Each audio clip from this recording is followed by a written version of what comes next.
자바와 파이썬에서 반복자에 대해서 좀 설명드리겠습니다. 자, 자바에서는 어떤 클래스가 반복자를 가지고 있다라는 것을 알려주기 위해서 요거를 어딨어? 여기 안 나오네. 안 나오네.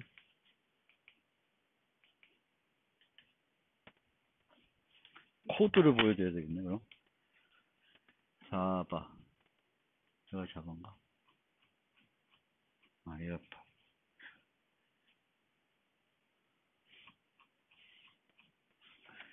여기 보면 이터러블이라고 되어 있어요. 이터러블. 그래서 이 스택이라는 애가 반복자를 갖고 있다라는 거를 알려주기 위해서 이렇게 인터페이스, 이터러블을 구현하고 있다는 거를 표시해 주게 되겠고, 저걸 표시해 주게 되면 저 인터페이스 구현하게 되면은 어떤 메소드를 구현해야 되냐면 이터레이터라는 메소드를 구현해야 돼요. 그리고 여기서 반복자를 만들어서 밖에다가 제공해 줘야 됩니다. 그러니까 자바는 이런 식으로 이제 반복자를 가진 애들은 이터러블이나 인터페이스를 구현해야 되겠고, 이터레이터라는 메소드를 제공해 줘야 되겠고, 이터레이터라는 메소드에서는 반복자를 생성해서 줘야 됩니다. 그리고 반복자를 만들 때에는 이터레이터라고 하는 인터페이스를 구현해야 돼요. 그리고 이터레이터를 구현하게 되면은 만들어야 되는 메소드가 두 개입니다. has next, next 두 개를 구현하면 되겠고, has next에서는 방문할 것이 있는지 없는지를 알려주면 되겠고, next에서는 현재 방문해야 될 애를 반환해 줘야 되고, 추가적으로 커서를 움직여 줘야 돼요. 그래서 여기서 커서를 움직여주고 있습니다. 그래서 커서를 top-1로 설정하고 쓰고 있어요. 그런데 이 top과 buff는 이 클래스의 멤버 변수가 아니죠. 뭐의 멤버 변수예요? 스택의 멤버 변수예요. 스택의 멤버 변수인데 이 내부 클래스이기 때문에 자바의 내부 클래스는 외부 클래스의 멤버 변수를 직접 접근할 수 있습니다. 접근 권한과 상관없이. 그래서 정의하기가 편리해요. 여기에 전달해주는 정보가 없죠. 아까 이 C++에서는 이 정보들을 제공해줘야 돼요. 그리고 주소로 제공하고 있죠. 주소만 있으면 처리할 수 있어서. 근데 얘는 생성할 때 아무것도 전달 안 해줘요. 아무것도 전달 안 해줘도 이 클래스가 외부 클래스가 되기 때문에 내부 클래스에서는 톱과 버프를 접근할 수 있습니다. 만약 얘를 내부 클래스가 아니라 독립적으로 만든다. 별도 만든다. 그러면 이렇게 생성할 수 없고 여기에 탑 정보랑 배열 정보, 버프 정보를 넘겨줘야 되는 거예요. 그 넘겨주는 게 귀찮고 불필요하니까 자바에서는 저렇게 내부 클래스로 만들게 됩니다. 파이썬도 이처럼 내부 클래스로 만들 수 있는데 주로 내부 클래스로 만들지 않고 이런 식으로 이제 그 클래스에 그냥 메소드로 추가를 해버려요. 추가를 해버리고 개념은 얘랑 비슷합니다. 개념은 이터레이터가 필요하죠. 반복자를 제공해줘야 돼요. 그게 바로 요게 해주는 거예요. 이터라고 하는 던더 메소드가 하는 역할은 반복자를 생성해서 주는 거예요. 근데 얘는 셀프를 리턴하고 있죠. 그 자체가 반복자가 되는 거예요. 그리고 메소드는 반복자가 갖춰야 되는 메소드는 next만 갖추면 돼요. next라는 던더 메소드. 여기서 더 이상 방문할 게 있는지 없는지도 보고 커서도 바꾸고 데이터도 반환해 줍니다. 이 두 개에서 했던 일을 얘가 다 하고 있어요. 그래서 이렇게 되겠고, 얘는 예외 처리를 이용해 가지고 반복을 중단시키고 있습니다. 저것도 별로 좋은 형태는 아니죠. 그러니까 반복을 어떤 논리를 예외 처리를 통해서 정상적인 코드를 예외 처리 기법을 이용해서 구현하고 있는 거예요. 그것도 좋은 방법은 아닌데 어쨌든 이런 식으로 만들어서 쓰고 있습니다.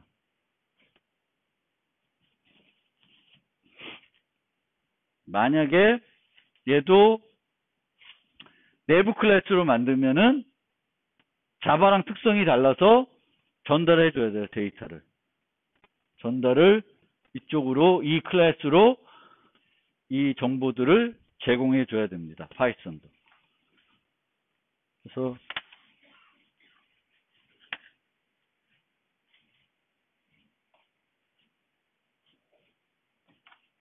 파이썬을 보면 요 버전에서는 요 주석 처리되어 있는데 얘를 이용하면은 이게 내부 클래스를 정의한 거죠. 근데 얘를 이용하지 않고 요거를 싹 없애고 요거를 켜서 쓸 수도 있는 거예요. 보통은 인터넷에 있는 코드 보면은 내부 클래스 만들지 않고 이렇게 많이 만들어요. 파이썬은. 요 주석되어 있는 것처럼. 클래스 자체에 이제 만드는데 저렇게 만드는 거는 이제 객체 지향 측면에서는 응집성 측면에서 좋은 형태는 아닙니다. 자, 그러면 여기까지 이제 설명드리면 우리가 스택 자료 구조를 다 만들었어요. 그래서 얘를 실행을 하면 이제 뭐가 실행된 거냐면은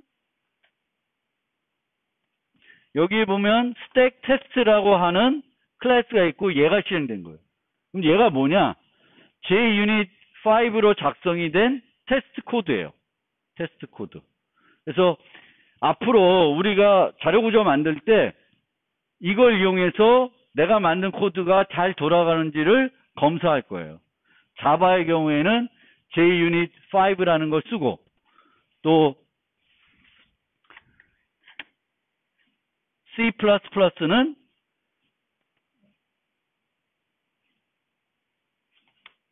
구글 테스트라고 하는 C++ 유닛 테스트 도구를 사용해가지고 작성을 할 거예요. 테스트 프로그램. 그래서 항상 우리가 원래 TDD라는 개발 방법론은 뭐부터 작성하는 거예요? 테스트부터 작성하는 거예요. 테스트를 작성할 줄 알면 내가 만들어야 되는 게 뭘 만들어야 되는지를 정확하게 이해를 하고 있다는 게 되는 거거든요. 내가 뭘 만들어야 되는지 정확히 모르면 테스트 프로그램을 제대로 못 만들겠죠. 내가 만들려는 걸 뭔지를 정확히 알아야 그거에 맞는 그 테스트 프로그램을 만들 수 있습니다. 그래서 C++는 이제 구글 테스트를 쓸 거고 파이썬은 어디 갔느냐?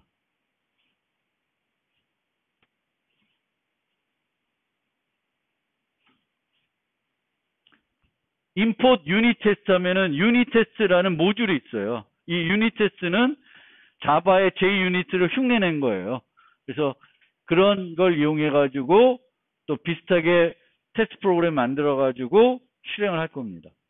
나중에 중간고사 때 기말 때 이제 기말까지 안 가지만 중간에 2번 시험 볼 텐데 그 시험 볼 때도 저는 테스트 프로그램만 드릴 거예요. 그러면 이 테스트 프로그램이 통과되게끔 여러분들이 컴퓨터로 요구사항을 작성하는 거예요. 그런 형태로 이제 시험도 진행이 될 겁니다. 그래서 우리가 방금 소개해드렸던 이 테스트 도구들을 단위 테스팅 도구라 그래요. 단위 테스팅. 그리고 여기서 단위라는 건 함수 단위예요. 함수 단위로 특정 함수가 잘 작성되어 있는지 안 되는지를 검증하는 함수를 만드는 거예요. 그리고 얘를 검증하는 함수를 하나 만들 수 있고 여러 개를 만들 수 있어요. 그래서 많이 만들어서 얘를 뭐라고 해야 돼? 많이 테스트해야 되는 거지. 그러니까 전 구간을 뭔가 예외적인 것들 놓친 거 없이 테스트 프로그램을 작성을 해야 하는 게 좋은데, 테스트 프로그램이 잘 만들지 못하면은 모든 경우를 검사를 못하는 경우가 많고요. 그렇게 되면 테스트가 통과됐다고 해서 내 코드가 완벽하다고 얘기하기가 어렵겠죠.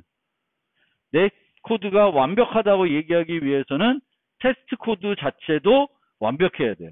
그러니까 테스트 코드가 완벽하다는 건 모든 경우를 다 테스트 할 수 있게끔 만들어져 있는 테스트가 돼야 되는 거죠. 그래서 테스트는 어떻게 작성하냐면 함수를 작성하는 방법들이 있어요. 함수를 보시면은 자바부터 어느 게 자바냐?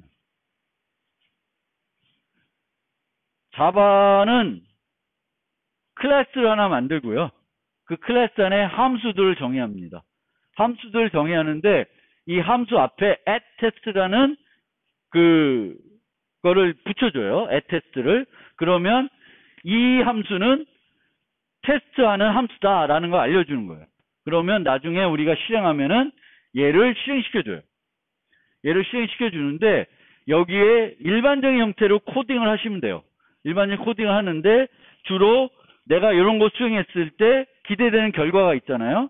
그러면 기대되는 결과가 나오는지 보는 거예요. 기대되는 결과가 나오는지 볼 때 뭘 이용하냐면 어서트로 시작되는 그런 함수들을 이용해서 테스트를 하게 됩니다. assert, arrays equal 뭐 여러 가지 있어요. 그걸 이용해서 테스트 프로그램을 작성을 해서 코딩을 하게 되겠습니다.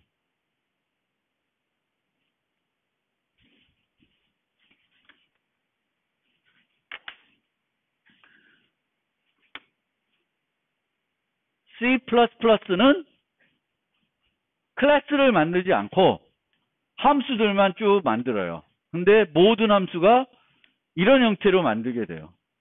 그래서 테스트라는 이름으로 함수를 정의하고 이게 테스트 이름, 이게 세부 이름이에요. 세부 이름. 그래서 얘도 한번 실행을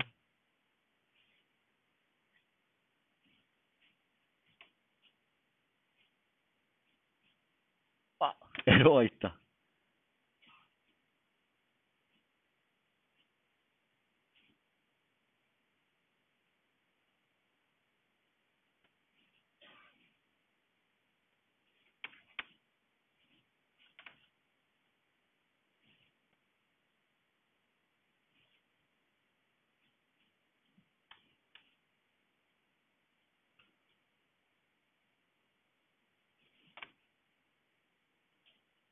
그래도 에러가 많네.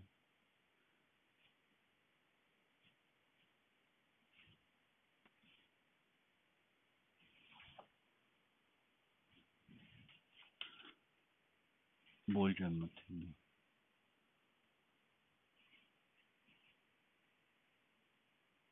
아,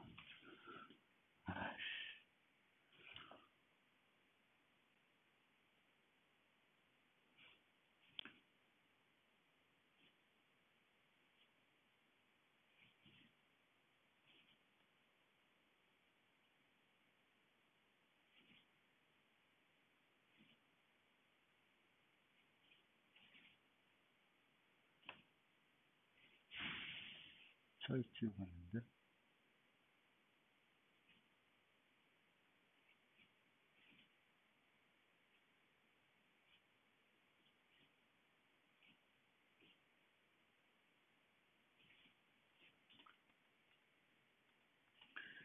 에러.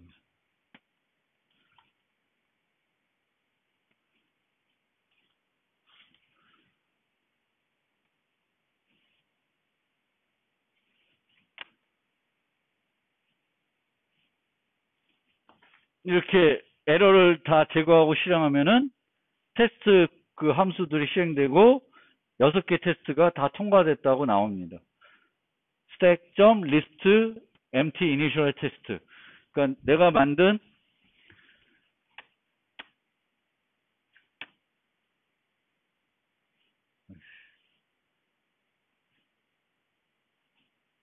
요게 스택 리스트 이니셜 이렇게 쓰면은 이런 형태로 표시해가지고 얘가 수행된 시간이 얼마 걸렸고 통과됐는지 안 됐는지가 쭉 나옵니다. 다 통과돼야 정상적으로 요거에는 맞게끔 작성된 거죠. 그런데 말씀드린 것처럼 요거에 맞게끔 된다고 해서 완벽하게 내 코드가 제대로 작성됐다고 보장되는 건 아니에요. 왜냐하면 테스트 프로그램이 충분히 테스트를 못할 수도 있기 때문에 그렇습니다.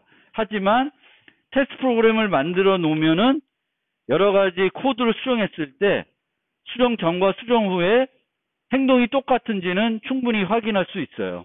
그래서 테스트 프로그램을 여러분들이 작성해 보시면 되겠고, 실제 만드는 거의 차이는 요 쓰는 방법도, 요거는 이런 식이 쓰겠고, 아까 그쪽 자바는 이제 assert equal 뭐 이렇게 조금 다른 것 뿐이에요.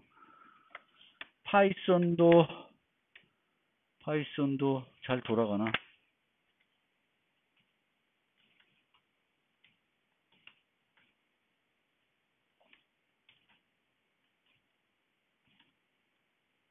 뭐야? 챕터 2다.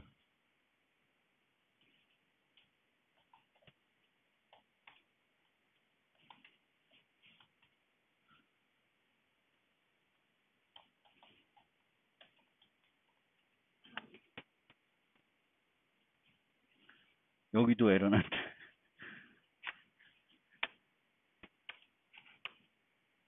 어이구.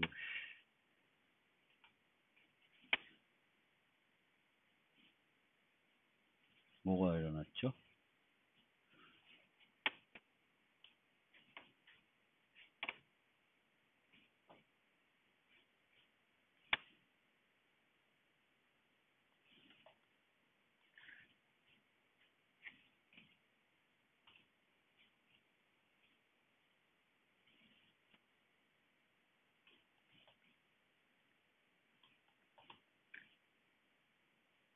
이게 여러 언어들 쓰다 보면 적응이 잘 안 돼요.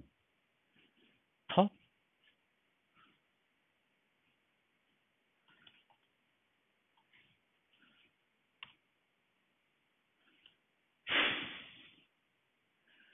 (29)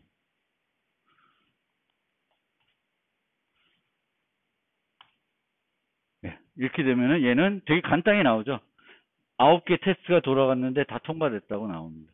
틀리면 이런 식으로 문법 오류도 보여주고 뭐 이제 어디서 일치가 안 됐다 이런 것도 다 나옵니다. 그래서 그런 것들을 이제 여러분들이 이제 사용할 언어에서 자꾸 써보시면 이제 도움이 될 거예요. 그래서 이제 주로 그런 형태로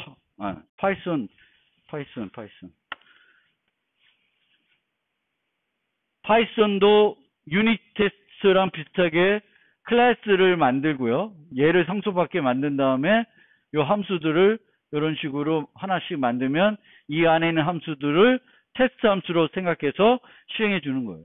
안에 있는 내용은 일반적인 파이썬 코드로 작성을 하면 되겠고, 내가 결과값을 확인하고 싶을 때에 assert false, assert list equal, assert equal 등을 써서 확인해 주시면 되겠고, 그게 확인이 안 되면 테스트가 통과가 안 되는 거예요.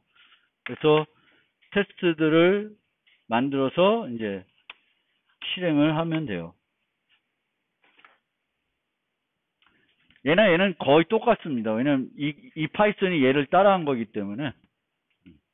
그래서 이제 C++는 뭐 앞에 봤던 이거 말고는 특별한 게 없는데, 여기는 뭐 이런 것들이 있고, 파이썬은 뭐 여러 가지 또 다른 추가적인 것들이 많이 있어요. 우리가 그 테스트 할 때 활용할 수 있는 어서트 함수들이 더 많이 있다는 거고요.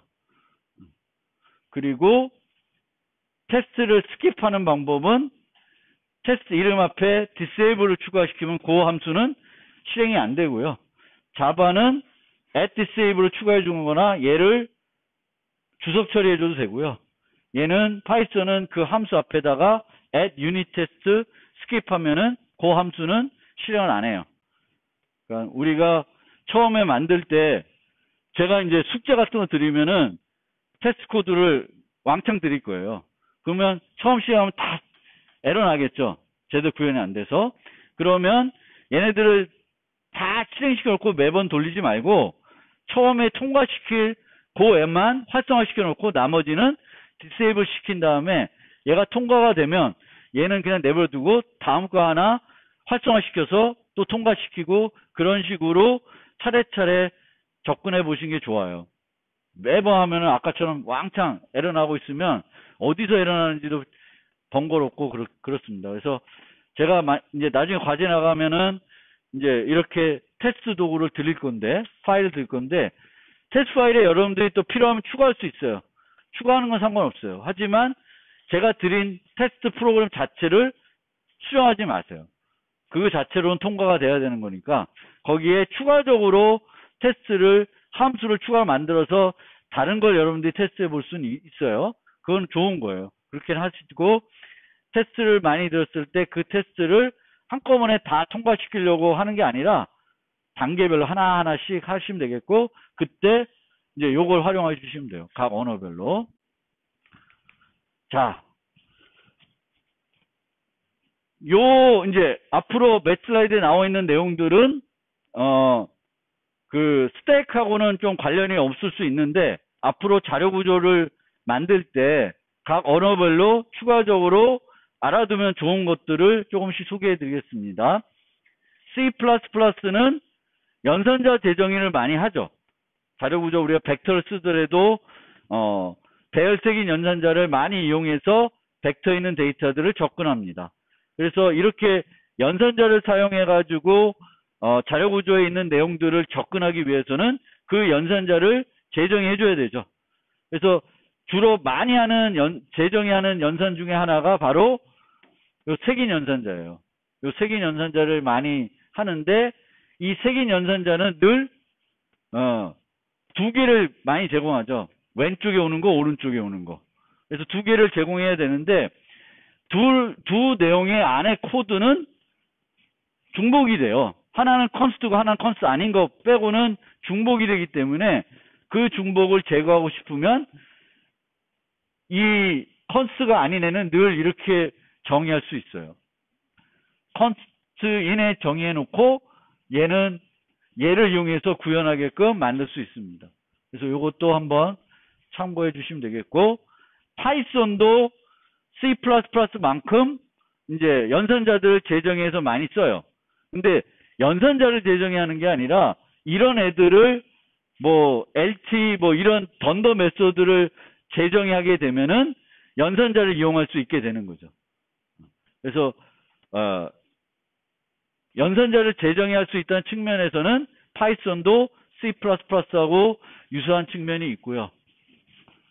그리고 이제 C++에서는 이제 C++가 아니라 일반적인 자료 구조에서는 스택에서는 위에 넣고 위에서 빼기만 하지만 벡터 같은 거나 이런 일반적인 자료 구조에서는 실제 자료 구조에 어떤 데이터가 저장되어 있는지 검색해야 되는 경우가 또 대단히 많습니다. 그래서 이 검색을 할 수 있게끔 find 같은 메소드를 많이 제공을 해줘요.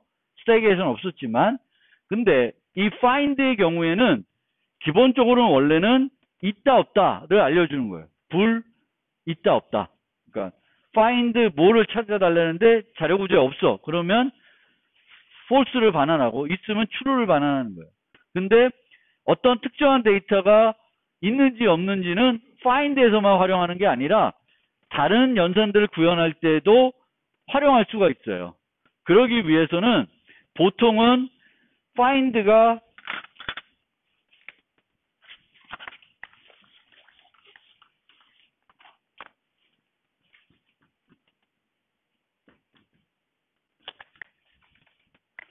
C++ 경우에는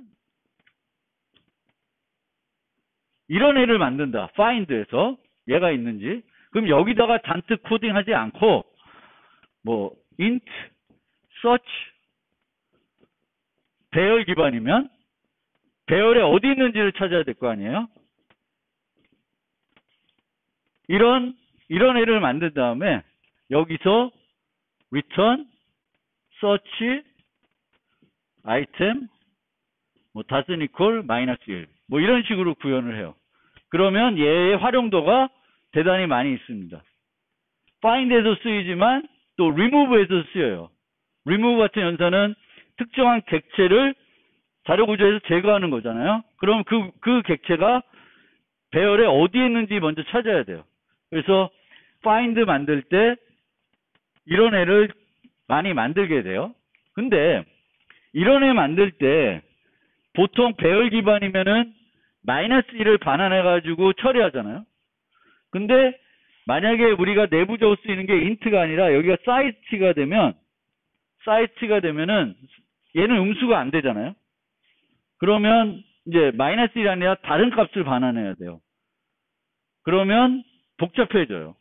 그러니까 어떤 값을 없다라는 걸 나타내기 위해서 뭔가를 반환해야 될 때 고민이 되잖아요. -1로 줄까, 뭐 max를 줄까, 뭘 줄까, 그 상황마다 달라질 수 있어요. 그래서 그런 문제들을 해결하기 위해서 이제 C++나 자바에서는 이런 걸 많이 씁니다. 요즘은 std 옵셔널 또는 옵셔널, 자바에서는 옵셔널을 활용하게 돼요. 그러면 이런 종류의 메소드는 늘 한결같이 옵셔널을 반환하게끔 만들어요. 그러면은 뭘 반환해 줄지 고민 안 해도 돼요. 없을 때. -1을 줄지, max를 줄지, 뭘 줄지를 고민하지 않고 얘를 이용해서 구현하면은 더 효과적으로 구현할 수 있습니다. 그래서 실제 나중에 구현할 때 C++와 자바는 얘를 많이 활용할 겁니다. 파이썬은 뭐 그런 기능은 없고요. 그래서 이런 식으로 std 옵셔널, 옵셔널 인테저 이런 식으로 자바, C++는 이런 형태로 search라는 요 메소드를 만들게 됩니다. 그러니까 옵셔널이라는 거의 활용도, 자료 구조 구현할 때 활용도를 조금 기억해 주시면 좋겠고요. 뭘 위한 거다? 반환값에 대한 고민을 없어져요. 문제가 됐을 때 어떤 값을 반환해야 될지를 고민을 없애주는 거예요.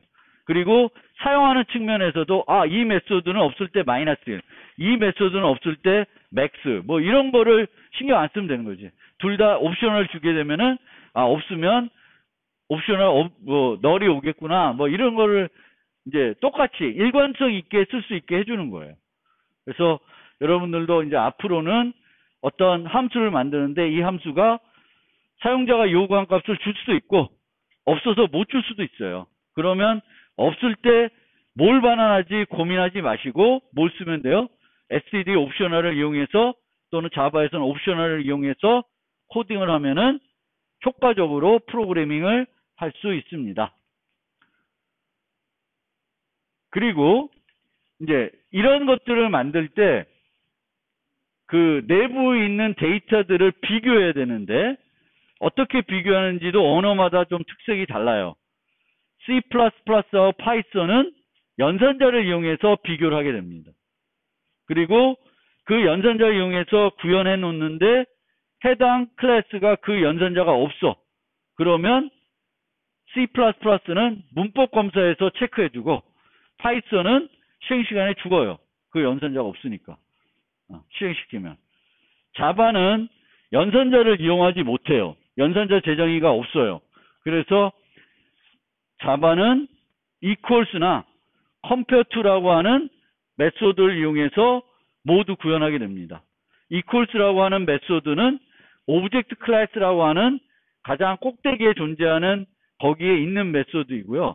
compare to는 자바에서는 comparable이라고 하는 인터페이스에 있는 그런 메소드입니다. 그래서 우리가 자료구조 만들 때 자료구조 내부에 저장되어 있는 데이터들을 비교해야 될 수 있고 그게 우리가 범용 자료구조 만들 때에는 뭔가 이용해서 비교를 해야 되는데 C++하고 파이썬은 주로 연산자를 이용하게 되겠고 자바는 연산자를 이용하지 못하고 이제 범용 자료구조 만들 때는 equals와 compare to 메소드를 이제 사용한다.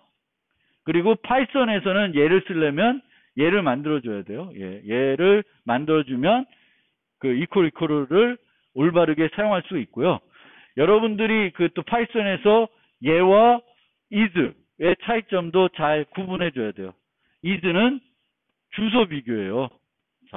그 파이썬에서. 그래서 그거를 잘 기억해 주시면 되겠습니다. 파이썬은 주로 비교할 때 LT, GT 뭐 이런 애를 구현해서 만들게 되겠고, 자바는 compare to를 이용해서 만들게 된다. 그 다음에 또 진짜 복잡한 얘기 또 나오네. 마지막 슬라이드니까. 이제 자료 구조를 만드는데 범용 자료 구조를 만들어요. 근데 이 범용 클래스를 만들면서 필요에 따라서 또 내부 클래스를 만들게 돼요. 근데 이 내부 클래스를 만약에 일반 클래스가 아니라, 아까 반복자는 일반 클래스였어요. 근데 일반 클래스가 아니라 스태틱 클래스로 만들게 되면은, 만들면서 그 외부 클래스에 있는 이 타입 매개변수를 그대로 사용하고 싶으면 얘도 이렇게 범용 클래스로 정해야 돼요. 템플릿이 아니라, 그러니까 자바에서는 내부 클래스를 만들 때 이 내부 클래스를 스태틱으로 만들면서 밖에 있는 외부 클래스의 타입 매개변수를 그대로 쓰게끔 하려면 똑같은 이름을 써서 타입 매개변수 써가지고 내부 스태틱 클래스도 범용 클래스로 만들어줘야 됩니다. 이건 자바의 특징이고요. 또 자바는 컴파일 시간에, 그러니까 C++는 내가 어떤 타입 인자를 사용하게 되면은 그 타입 인자를 이용해 가지고 클래스를 왕창 정의하고 문법 검사를 합니다. 근데 자바는 그렇게 하지 않고 범용 클래스를 만들면 한 가지 코드로 만들어요. 그래서 사용하게 되겠고, 사용하다 문제가 생기면 문법 검사로 해결되는 게 아니라 실행 시간에 프로그램이 죽습니다. 그럼 실행 시간에 프로그램이 죽는 건 나쁜 거죠. 그래서 그거를 안 되게끔 하기 위해서 타입 매개변수를 정의할 때 이 타입 매개변수를 제한시키는 거예요. 컴페러블 인터페이스를 구현하는 앱만 오도록 제한시키는 형태로 코딩을 하게 되는데, 얘 문법을 좀 알라 그러면 되게 좀 복잡해지죠.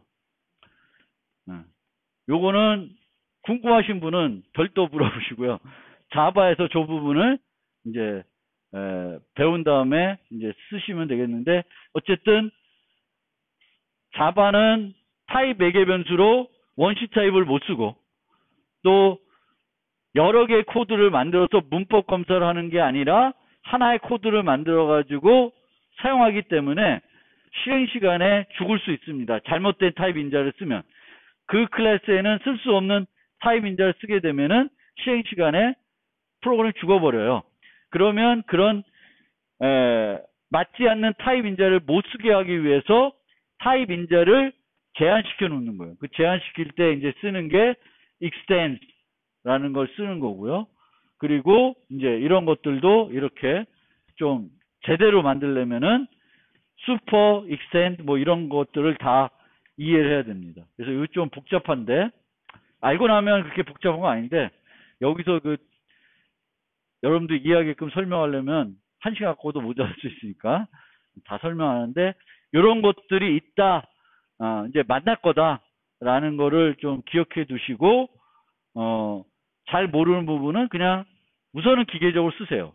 기계를 써서 프로그램 하시고, 나중에 그 수업에서 배우면 그때 또 이해해 보시면 좋을 것 같아요. 미리 모든 걸 완벽하게 이해해야지 프로그램 할 수 있는 건 아니에요. 어떤 부분은 그냥 기계적으로 쓰시면 돼. 썼는데 잘 돌아가. 그냥 이 부분 그냥 그렇게 쓰면 되겠구나라고 이해해 놓고 쓰고, 나중에 그거를 학습할 기회가 생기면 학습해서 이해하시면, 과거에 그게 그래서 그렇게 동작하고 그런 식으로 짜는 거구나 라고 알면 돼요. 항상 앞에 모든 걸 이해하고 넘어갈 수는 없어요. 그러기에는 너무 힘들죠. 그러니까 그냥 좀 스킵할 거는 스킵하면서 기계적으로 좀 쓰시면 될 것 같고, 정 궁금하신 분들이 있으면 개인적으로 질문하면 또 제가 자세히 답변들 드릴 테니까 그렇게 해서 2장에서는 되게 여러분들이 각 언어마다 좀 어려운 부분들을 설명했기 때문에 힘들게 느낄 수 있는데 여러분들을 힘들게 하려고 한 게 아니라 어차피 한 번쯤은 이제 이 내용들을 이번 학기 지나가면서 만나게 돼요. 그 만나게 될 때, 아, 이런 걸 만날 수 있구나라는 걸 미리 한번 보시면 그래도 좀 나을 수 있을 것 같아서 이렇게 준비한 거고요. 이제 다음 시간부터는 진짜 자료 구조를 하나씩 만들어 갈 거예요. 리스트라는 자료 구조부터 하나씩 만들 거예요. 그래서 그것들은 이제 그렇게 어렵게 느끼진 않을 거예요. 예. 오늘은 그래서 여기까지